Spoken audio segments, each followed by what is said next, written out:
Friends, ಎಲ್ರಿಗೂ ನಮಸ್ಕಾರ. Welcome back to my YouTube channel. ನಾನಿವತ್ತೊಂದು ರೆಸಿಪಿನ ನಿಮ್ಮ ಜೊತೆ ಶೇರ್ ಮಾಡ್ಕೊಳ್ತಾ ಇದ್ದೀನಿ. ಅದೇನಪ್ಪ ಅಂದರೆ ಎಗ್ ಮಸಾಲ, ಅಂದರೆ ಎಗ್ ಗ್ರೇವಿ. ತುಂಬ ಚೆನ್ನಾಗಿದೆ. ನೀವು ಕೂಡ ಒಂದ್ಸಲ ಟ್ರೈ ಮಾಡಿ. ತುಂಬ ಈಸಿಯಾಗಿ ಮಾಡ್ಕೊಳ್ಬೋದು. ಮೊದಲನೇದಾಗಿ ನಾನಿಲ್ಲಿ 5 ಎಗ್ ತೊಗೊಂಡು ಬಾಯ್ಲ್ ಮಾಡೋಕ್ಕೆ ಇಟ್ಕೊಂಡಿದ್ದೀನಿ. ತುಂಬ ಈಸಿಯಾಗಿದೆ ರೆಸಿಪಿ. ಇದು ಬ್ಯಾಚುಲರ್ಸು ಕೂಡ ಎಲ್ಲ ಮಾಡ್ಕೊಳ್ಬೋದು. ನಾನಿವಾಗ ಬಾಯ್ಲ್ ಮಾಡೋಕ್ಕೆ ಇಟ್ಕೊಂಡು ನಾನು ಚಪಾತಿ ಹಿಟ್ಟನ್ನು ನಾದಿಟ್ಕೊಳ್ತಾ ಇದ್ದೀನಿ.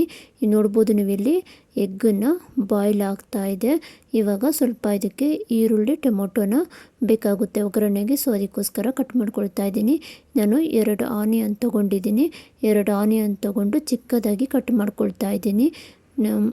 ಟೊಮೊಟೊ 3 ಟೊಮೊಟೊ ತೊಗೊಂಡು ಅದನ್ನು ಕೂಡ ಚಿಕ್ಕದಾಗಿ ಕಟ್ ಮಾಡ್ಕೊಳ್ತಾ ಇದ್ದೀನಿ. ನಿಮಗೆ ಗ್ರೇವಿ ಜಾಸ್ತಿ ಬೇಕಂದರೆ ಜಾಸ್ತಿ ತೊಗೊಳ್ಬೋದು. ನಾನಿಲ್ಲಿ 4 ಜನಕ್ಕೆ ಆಗೋಷ್ಟು ಮಾಡ್ಕೊಳ್ತಾ ಇದ್ದೀನಿ. ಸಾಕು, ಇದು ನಾನು 4 ಜನಕ್ಕೆ ಆಗೋಷ್ಟು ತೋರಿಸ್ತಾ ಇದ್ದೀನಿ.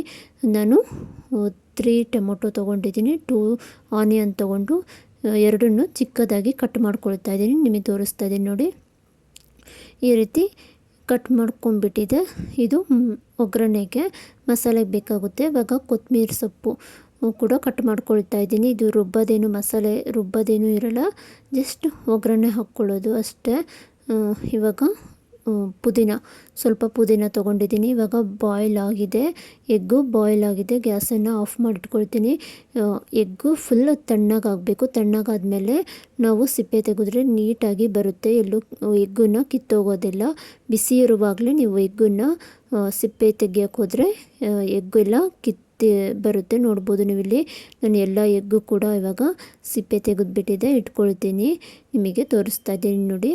ಇವಾಗ ಇದು ಎಗ್ಗು ಸಿಪ್ಪೆ ತೆಗೆದಾದ್ಮೇಲೆ ಇದು ಮೇಲ್ಗಡೆ ವೈಟ್ ಇರುತ್ತಲ್ವ, ಅದು ಸ್ವಲ್ಪ ಚಾಕುವಿಂದ ಪ್ರೆಸ್ ಮಾಡಿಕೊಂಡ್ರೆ ಓಪನ್ ಆಗುತ್ತೆ. ನೀವು ಒಂದು ಎಗ್ಗಲ್ಲಿ ಆಫ್ ಕೂಡ ಮಾಡಿ ಇಡ್ಬೋದು. ನಾನಿಲ್ಲಿ ಒಂದೊಂದು ಎಗ್ಗನ್ನೇ ಒಳಗಡೆ ಸ್ವಲ್ಪ ಮಸಾಲೆಗೋಸ್ಕರ ನಾನು ಸ್ವಲ್ಪ ಕಟ್ ಮಾಡ್ಕೊಂಡಿದ್ದೀನಿ.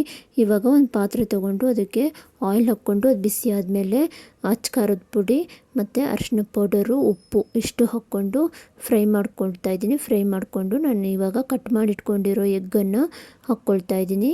ಈ ಎಗ್ ಹಾಕ್ಕೊಂಡು ಒಂದು 2 ನಿಮಿಷ ನೀಟಾಗಿ ಎಣ್ಣೆಯಲ್ಲಿ ಫ್ರೈ ಮಾಡ್ಕೊಳ್ಬೇಕಾಗುತ್ತೆ. ಇದು ಚೆನ್ನಾಗಿ ಎಣ್ಣೆಯಲ್ಲಿ ಸ್ವಲ್ಪ ಹೊತ್ತು ಫ್ರೈ ಆಗಬೇಕು. ಒಂದು 2 ನಿಮಿಷ ಫ್ರೈ ಆಗಬೇಕು. ಸಿಡಿಯುತ್ತೆ, ಹುಷಾರಾಗಿ ಫ್ರೈ ಮಾಡ್ಕೊಳ್ಳಿ. ಇವಾಗ ಫ್ರೈ ಮಾಡ್ಕೊಂಡು ಇದಾಗಿದೆ. ಇವಾಗ ಒಂದು ಬಟ್ಲಿಗೆ ನಾನು ಎಗ್ಗೆಲ್ಲ ತೆಗೆದುಬಿಟ್ಟಿದೆ, ಇಟ್ಕೊಳ್ತಾ ಇದ್ದೀನಿ. ನಿಮಗೆ ತೋರಿಸ್ತಾ ಇದ್ದೀನಿ ನೋಡಿ. ಅದೇ ಆಯಿಲ್ಗೆ ನಾನಿವಾಗ ಪಲಾವ್ ಎಲೆ, ಚಕ್ಕೆ, ಲವಂಗ ಹಾಕ್ಕೊಳ್ತಾ ಇದ್ದೀನಿ. ಹಾಕ್ಕೊಂಡ್ಬಿಟ್ಟಿದೆ. ಫ್ರೈ ಮಾಡಿಕೊಂಡು ನಾನು ಇವಾಗ ಕಟ್ ಮಾಡಿ ಇಟ್ಕೊಂಡಿರೋ ಆನಿಯನ್ನ ಹಾಕ್ಕೊಳ್ತಾ ಇದ್ದೀನಿ. ಹಾಕ್ಕೊಂಡ್ಬಿಟ್ಟಿದೆ. ಇದು ಬ್ರೌನ್ ಕಲರ್ ಆಗೋವರೆಗೂ ಫ್ರೈ ಮಾಡ್ಕೊಳ್ಬೇಕು. ಆನಿಯನ್ನು ಬ್ರೌನ್ ಕಲರ್ ಆಗೋವರೆಗೂ ಫ್ರೈ ಮಾಡಿಕೊಂಡು 1.5 ಟೀ ಸ್ಪೂನು ಶುಂಠಿ ಬೆಳ್ಳುಳ್ಳಿ ಪೇಸ್ಟನ್ನು ಹಾಕ್ಕೊಳ್ತಾ ಇದ್ದೀನಿ. ಅದು ಹಾಕ್ಕೊಂಡು ಸ್ವಲ್ಪ ಫ್ರೈ ಮಾಡ್ಕೊಳ್ಬೇಕಾಗುತ್ತೆ. ಇವಾಗ ಟೊಮೊಟೊ ಕಟ್ ಮಾಡಿಟ್ಕೊಂಡಿದ್ನಲ್ವ, ಟೊಮೊಟೊ ಹಾಕ್ಕೊಳ್ತಾ ಇದ್ದೀನಿ. ಟೊಮೊಟೊ ಹಾಕ್ಕೊಂಡು ಇದು ಸಾಫ್ಟ್ ಆಗೋವರೆಗೂ ಫ್ರೈ ಮಾಡ್ಕೊಳ್ಬೇಕು. ಫ್ರೈ ಮಾಡ್ಕೊಂಡ್ಬಿಟ್ಟಿದೆ. 1-2 ನಿಮಿಷ ನಾವು ಲಿಟರ್ ಕ್ಲೋಸ್ ಮಾಡಿ ಬೇಯಿಸ್ಕೊಂಡ್ರೆ ಇದು ಸಾಫ್ಟ್ ಆಗುತ್ತೆ. ಇವಾಗ ಸ್ಪೂನಲ್ಲಿ ಸಾಫ್ಟ್ ಮಾಡ್ಕೊಳ್ಬೋದು. ನೋಡ್ಬೋದು ಇವಾಗ ಎಷ್ಟು ನೀಟಾಗಿ ಎಲ್ಲ ಸಾಫ್ಟ್ ಆಗಿದೆ. ಇವಾಗ ಸ್ವಲ್ಪ ಮಸಾಲೆ ಹಾಕ್ಕೊಳ್ಬೇಕಾಗುತ್ತೆ. ಖಾರದ ಪುಡಿ, ಧನಿಯಾ ಪುಡಿ, ಗರಂ ಮಸಾಲ ಮತ್ತು ಚಿಕನ್ ಮಸಾಲ ಸ್ವಲ್ಪ ಹಾಕ್ಕೊಂಡಿನಿ. ಬೇಕಂದರೆ ಹಾಕ್ಕೊಬೋದು, ಇಲ್ಲಾಂದರೆ ಸ್ಕಿಪ್ ಮಾಡ್ಕೊಳ್ಬೋದು. ಸ್ವಲ್ಪ ಅರಿಶಿನ ಪೌಡರ್ ಇಷ್ಟನ್ನು ಹಾಕ್ಕೊಂಡು ಇದನ್ನು ಕೂಡ ಫ್ರೈ ಮಾಡ್ಕೊಳ್ಬೇಕು. ಎಲ್ಲ ನೀಟಾಗಿ ಫ್ರೈ ಮಾಡ್ಕೊಳ್ಬೇಕಾಗುತ್ತೆ. ನಿಮಗೆ ತೋರಿಸ್ತಾ ಇದ್ದೀನಿ ನೋಡಿ. ಇವಾಗ ಫ್ರೈ ಮಾಡಿಕೊಂಡು ನೀರು ಬೇಕಾಗುತ್ತೆ. ನಿಮಗೆ ಗ್ರೇವಿ ಎಷ್ಟು ಬೇಕೋ ಅಷ್ಟು ತಿಕ್ನೆಸ್ಸಿಗೆ ನೀರು ಹಾಕ್ಕೊಳ್ಳಿ. ಇದು ನಾನು 1-2 ಟೀ ಸ್ಪೂನ್ ಆಗೋಷ್ಟು ಮೊಸರು ಹಾಕ್ಕೊಳ್ತಾ ಇದ್ದೀನಿ. ಬೇಕಂದರೆ ಹಾಕ್ಕೊಳ್ಬೋದು, ಇಲ್ಲಾಂದರೆ ನೀವು ಸ್ಕಿಪ್ ಮಾಡ್ಕೊಳ್ಬೋದು. ನಾನಿಲ್ಲಿ 2 ಟೀ ಸ್ಪೂನ್ ಆಗೋಷ್ಟು ಮೊಸರು ಹಾಕ್ಕೊಂಡು ಮಿಕ್ಸ್ ಮಾಡ್ಕೊಳ್ತಾ ಇದ್ದೀನಿ. ಮಿಕ್ಸ್ ಮಾಡಿಕೊಂಡು ನಿಮಗೆ ತಿಕ್ನೆಸ್ಗೆ ಎಷ್ಟು ಬೇಕೋ ಅಷ್ಟು ನೀರು ಹಾಕ್ಕೊಂಡು 1-2 ನಿಮಿಷ ಕುದಿಸ್ಕೊಳ್ಬೇಕಾಗುತ್ತೆ. ಇದು 2 ನಿಮಿಷ ಮಸಾಲೆ ಎಲ್ಲ ನೀಟಾಗಿ ಬೆಂದಮೇಲೆ ಉಪ್ಪು ಮೊದಲನೇ ಹಾಕಿದ್ದೀನಿ ಎಣ್ಣೆಗೆ, ನೋಡ್ಕೊಂಡ್ಬಿಟ್ಟಿದೆ. ರುಚಿಗೆ ಎಷ್ಟು ಬೇಕೋ ಅಷ್ಟು ಉಪ್ಪು ಹಾಕ್ಕೊಂಡು ಒಂದು ಸರಿ ಇದು ಮಿಕ್ಸ್ ಮಾಡ್ಕೊಳ್ಬೇಕಾಗುತ್ತೆ. ಮಿಕ್ಸ್ ಮಾಡಿಕೊಂಡು ಇವಾಗ ಎಗ್ಗೆಲ್ಲ ಫ್ರೈ ಮಾಡಿಟ್ಕೊಂಡಿರೋ ಎಗ್ಗನ್ನು ನಾನಿಲ್ಲಿ ಹಾಕ್ಕೊಳ್ತಾ ಇದ್ದೀನಿ. ಹಾಕ್ಕೊಂಡ್ಬಿಟ್ಟಿದೆ. ಇದಕ್ಕೆ ಕೊತ್ತಂಬರಿ ಸೊಪ್ಪು ಮತ್ತು ಪುದೀನ ಸೊಪ್ಪು ಎರಡನ್ನೂ ಕೂಡ ಆ್ಯಡ್ ಮಾಡಿಬಿಟ್ಟಿದೆ. ಲಿಟಲ್ ಕ್ಲೋಸ್ ಮಾಡಿಬಿಡ್ತೀನಿ. ಇದೊಂದು 5 5 ಮಿನಿಟ್ಸು ಬೇಯಿಸ್ಕೊಳ್ಬೇಕಾಗುತ್ತೆ. ಲಿಟ್ಟಲ್ ಕ್ಲೋಸ್ ಮಾಡಿಬಿಟ್ಟಿದೆ. 5 ಮಿನಿಟ್ಸ್ ಬೇಯಿಸ್ಕೊಂಡ್ರೆ ಸೂಪರಾಗಿರೋ ಟೇಸ್ಟಿಯಾಗಿರೋ ಎಗ್ಗು ಮಸಾಲ ರೆಡಿ ಆಯಿತು. ಬ್ಯಾಚುಲರ್ಸು ಕೂಡ ಎಲ್ಲ ಆರಾಮಾಗಿ ಮಾಡ್ಕೊಳ್ಬೋದು, ತುಂಬ ಈಸಿಯಾಗಿ ಮಾಡ್ಕೊಳ್ಬೋದು ಮತ್ತು ಕ್ವಿಕ್ಕಾಗಿ ಆಗುತ್ತೆ, ತುಂಬ ಬೇಗ ಕೂಡ ಆಗುತ್ತೆ. ನಿಮಗೆ ಬೇಗ ಬೇಕಂದರೆ ಈಸಿಯಾಗಿ ಬೇಗ ಮಾಡ್ಕೊಳ್ಬೋದು ಅಂದರೆ ಈ ರೀತಿ ಮಾಡ್ಕೊಳ್ಬೋದು. ಚಪಾತಿ, ರೊಟ್ಟಿ, ಅನ್ನಕ್ಕೂ ಕೂಡ ತುಂಬ ಚೆನ್ನಾಗಿರುತ್ತೆ. ಒಂದ್ಸಲ ಈ ರೀತಿ ನೀವು ಕೂಡ ಟ್ರೈ ಮಾಡಿ, ಸಖತ್ತಾಗಿರುತ್ತೆ. ಇವಾಗ ರೆಡಿ ಆಯಿತು, ನೋಡ್ಬೋದು ನೀವಿಲ್ಲಿ. ಈಗ ಗ್ಯಾಸನ್ನು ಆಫ್ ಮಾಡ್ಕೊಂಡ್ಬಿಡ್ತೀನಿ. ನನಗೆ ಎಗ್ ಮಸಾಲ ರೆಡಿ ಆಯಿತು, ಗ್ಯಾಸ್ ಆಫ್ ಮಾಡ್ಕೊಂಡ್ಬಿಟ್ಟಿದೆ. ಇವಾಗ ನಾನು ಚಪಾತಿ ಮಾಡ್ಕೊಳ್ತಾ ಇದ್ದೀನಿ. ಇದಕ್ಕೆ ಕಾಂಬಿನೇಷನ್ನು ಚಪಾತಿ, ರೊಟ್ಟಿ ಎಲ್ಲ ಆಗಿರುತ್ತೆ. ನಾನಿವಾಗ ಇವತ್ತು ನಾನು ಚಪಾತಿ ಮಾಡ್ಕೊಳ್ತಾ ಇದ್ದೀನಿ. ಚಪಾತಿ ಲಟ್ಟಿಸ್ಕೊಂಡ್ಬಿಟ್ಟಿದೆ.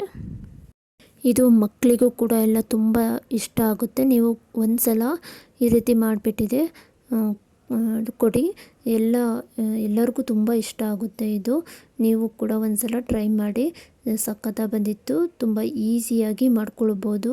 ಇವಾಗ ನಾನು ಚಪಾತಿನ ಲಟ್ಟಿಸ್ಕೊಂಡ್ಬಿಟ್ಟಿದೆ. ನಾನು ಮನೆಯವ್ರಿಗೆಲ್ಲ ಕೊಡ್ತೀನಿ. ಎಲ್ಲರೂ ಚೆನ್ನಾಗಿದೆ ಅಂದ್ಬಿಟ್ಟಿದೆ, ತಿಂದರು. ತುಂಬ ಈಸಿಯಾಗಿ ಮಾಡ್ಕೊಂಡ್ಬಿಟ್ಟೆ.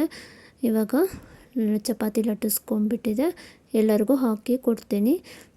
ಇದು ಬ್ಯಾಚುಲರ್ಸ್ ಕೂಡ ಈ ಬ್ಯಾಚುಲರ್ಸು ತುಂಬ ಕಷ್ಟಪಟ್ಟು ಅದು ಇದು ಮಾಡ್ಕೊಳ್ಳೋಕ್ಕಿಂತಲೂ ಈಸಿಯಾಗಿ ಮಾಡ್ಕೊಳ್ಬೋದು. ಇದು ಬ್ಯಾಚುಲರ್ಸ್ಗೆ ಈಸಿಯಾಗಿ ಮಾಡ್ಕೊಳ್ಳೋವಂತಹ ರೆಸಿಪಿ ಆಗಿರುತ್ತೆ.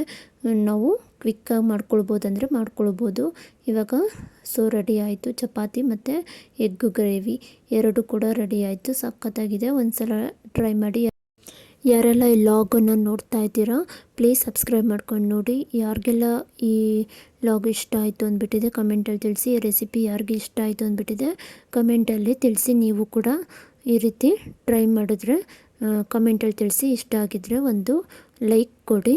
ನೋಡ್ಬೋದು ನೀವಿಲ್ಲಿ ತೋರಿಸ್ತಾ ಇದ್ದೀನಿ, ಕಟ್ ಮಾಡಿಬಿಟ್ಟಿದೆ. ಎಗ್ಗನ್ನು ಕಟ್ ಮಾಡಿ ನಾನಿಲ್ಲಿ ತೋರಿಸ್ತಾ ಇದ್ದೀನಿ. ತುಂಬ ಚೆನ್ನಾಗಿತ್ತು, ಟೇಸ್ಟು ಕೂಡ ಸಖತ್ತಾಗಿತ್ತು. ನೀವು ಟ್ರೈ ಮಾಡಿ. ಈ ರೆಸಿಪಿನ ನೀವು ಟ್ರೈ ಮಾಡಿದರೆ ಹೇಗೆ ಬಂದಿತ್ತು ಅಂದ್ಬಿಟ್ಟಿದೆ ಕಮೆಂಟಲ್ಲಿ ತಿಳಿಸಿ. ಇವತ್ತಿನ ಲಾಗು ಇಷ್ಟ ಆಗಿತ್ತು. ಸಿಗ್ತೀನಿ ನೆಕ್ಸ್ಟ್ ಲಾಗಲ್ಲಿ. ಅಲ್ಲಿವರೆಗೂ ಟೇಕ್ ಕೇರ್, ಬಾಯ್ ಬಾಯ್.